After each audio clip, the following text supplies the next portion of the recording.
Hello. One of the most prevalent comments on my TikTok platform recently has been they are part of a group, and that group starts with the letter C and it rhymes with Bolt. Now, in order to be part of a group like this, you need to meet certain qualifying factors. And today I thought, for your interest, I would run you through what those factors are so that you're informed as well as you can be. The first factor is isolation. Now, that's not just social isolation. That's just not economic isolation. No, that's isolation of opinion. That's isolation of academia. That's isolation of history. That's isolation of facts. That's isolation of everything that could possibly destabilize the ideologies of that group leader. Isolation needs to thrive. In order for this ideology to work, there needs to be a sort of subsector, a sort of Truman Show reality, where everyone works within a microcosm of understanding within this group that sees the outside world as a problem, as a threat, and as a result of that are pushed deeper and deeper into their isolation. Isolation functions by the prevention of facts, figures, data, or anything getting into said group. They need to be separated. They need to understand a new reality and see any external reality as a threat or as wrong. This works brilliantly with another point, which is conspiracy and destabilization. To have conspiracy and destabilization will absolutely enforce the isolation. If for whatever reason, any alternative news sources or any alternative opinion or any facts or history or academia manage to reach your group members, you have already destabilized them into a position in which they don't believe that it's true, regardless of whether or not they are qualified or not to tell whether or not the data in front of them is accurate or not.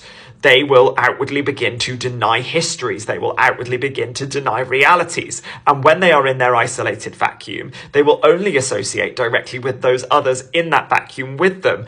As a result, outside viewpoints become less and less realistic to them until you've got the Truman Show effect that they cannot believe that anything outside of those borders possibly exists or possibly could be true. Conspiracy and destabilization would be, for example, just picking one out of my head, making it so that news sources seem like they are lying, so that news sources seem like they are wrong, or preventing those news sources in terms of isolation from getting in or warping them in specific ways. For example, if one TV show showed an instance in which someone was booed and another TV show showed an instance where that same person was cheered, you would only be shown the person being cheered as opposed to being booed, so that you are more and more ingrained in your ideologies that have been put onto you by the leader, that you are in the right. You wouldn't be shown the alternative side of that coin. Conspiracy and destabilization. The next one is control. In order to establish a group like this, there needs to be an element of control. And that's just not control via violence or control via punishment. That is also control via conforming. In order to conform completely, there needs to be no logical reason in your mind why you should question the actions of the leader. Conformity, or lack of conformity rather, would be punished in terms of social isolation from the group, which is an incredibly scary thing when you consider the steps we've already talked about.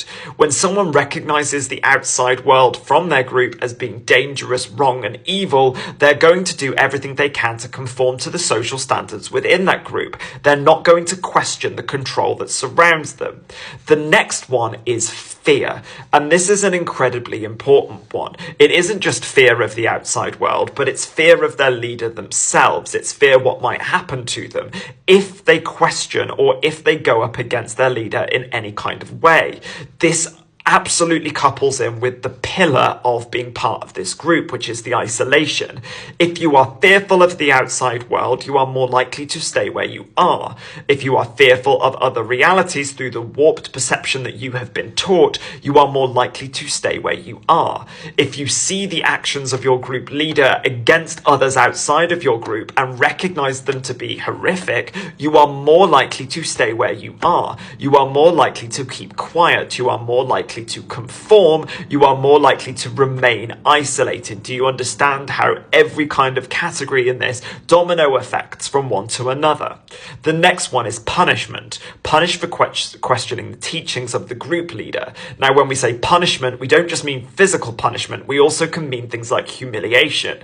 If you question the group leader, there is a very high possibility that you will be publicly humiliated, that you will be made to feel small and silly. Humiliation and punishment can be mental as much as they can be physical. You may be portrayed to be a delinquent, you may be portrayed to be stupid, you may be gaslit, and this is the key word here, coming from that fantastic film, whereby you believe a different reality because someone has consistently enforced that, regardless of the fact that deep down you know that that reality isn't right. It is the gaslighting that if everyone in a room that was on fire sat and stayed in that room that was on fire, you might believe that that room is not on fire and that instead it is you that is hallucinating. There have been fantastic psychology experiments like this. For example, there was a psychology experiment that was run in an exam hall. The exam hall slowly started to fill with smoke. Not real smoke, but smoke. All of the students that were in the exam hall, but one, knew that this was fake, but the one that didn't could have believed that it was real. He saw all of the students around him sat there still and not reacting to the smoke, and as a result of that, he too did not react to the smoke. It's an incredibly powerful tactic, gaslighting. It can really control the actions of a person.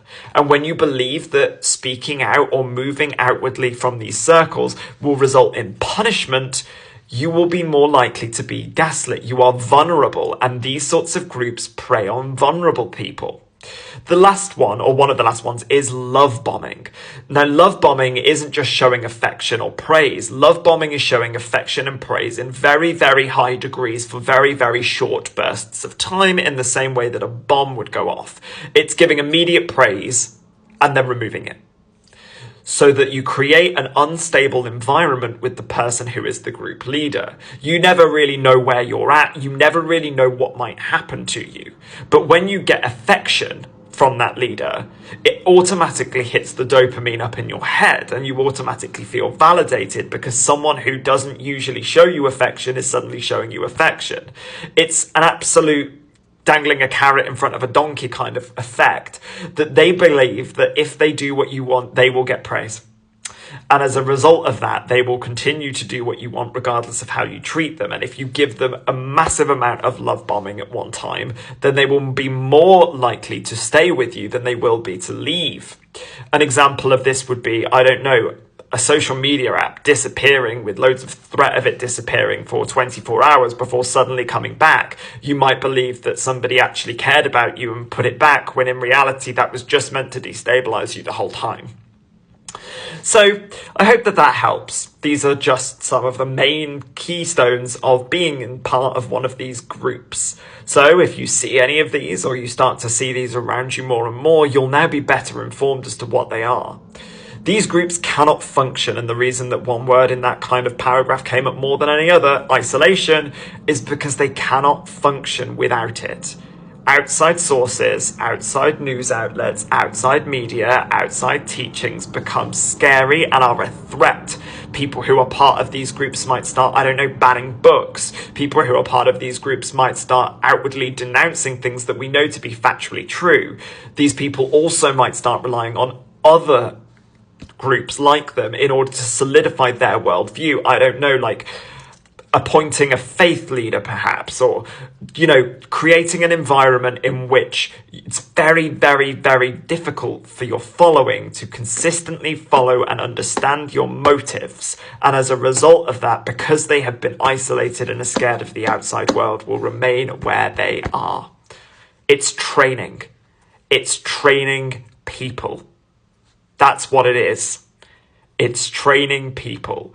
And some people are susceptible to this, and some people are not. But it's the people that are susceptible to this that are always the most vulnerable.